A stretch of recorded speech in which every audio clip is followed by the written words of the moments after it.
I did not want to become a person obsessed with true crime. I did not want to fall into the trap of keeping myself up at night with stories that usually don't have answers, with shows that would give me a false sense of activism by watching injustice, rather than doing anything to stop it.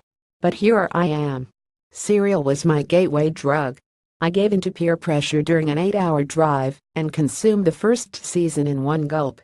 This exposure opened the door to TV specials, to murder podcasts, to long conspiracy theory YouTube videos.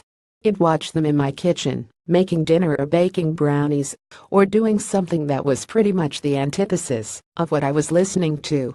I rapidly transformed into the stereotype that Netflix's new show American Vandal has nailed to a T, and now all other true crime shows are ruined for me. But before we dive into that, let me point out that the show is a parody of true crime shows taken to the extreme. It's taken a ridiculous and fictional crime, someone spray painting penises on cars, and applied the same thorough reporting, language, and gravitas as a traditional true crime show.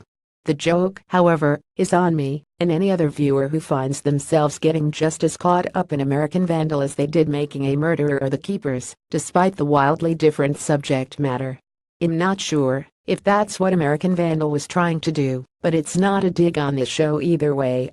The Netflix series is surprisingly clever and is a breakout show for creators Dan Peralt and Tony Yacinda, whose previous work includes writing and directing various shorts for College Humor and Honest Trailers.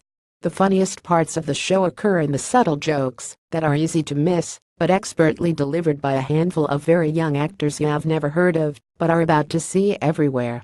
Tyler Alvarez, Griffin Gluck, and Camille Hyde, particularly, are so convincingly pubescent and awkward, yet natural and witty, that you won't believe you've spotted them in small parts in TV shows like Orange is the New Black, About a Boy, and Two Broke Girls. I'll admit that in the beginning, I wasn't fully on board. How were they going to create 8 episodes from such a relatively simple and stupid question, by following the exact same formula as shows that unpack real, more high-stakes crimes?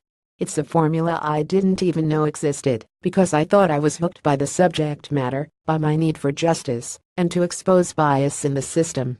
However, it turns out that you can get my brain addicted to anything if you ask a simple question that ends up fleshing out a larger narrative that takes me down different paths that fill in the gaps of other theories, but don't quite bring answers, that weaves through a 4-hour journey that ultimately leaves me somehow knowing less than when I started.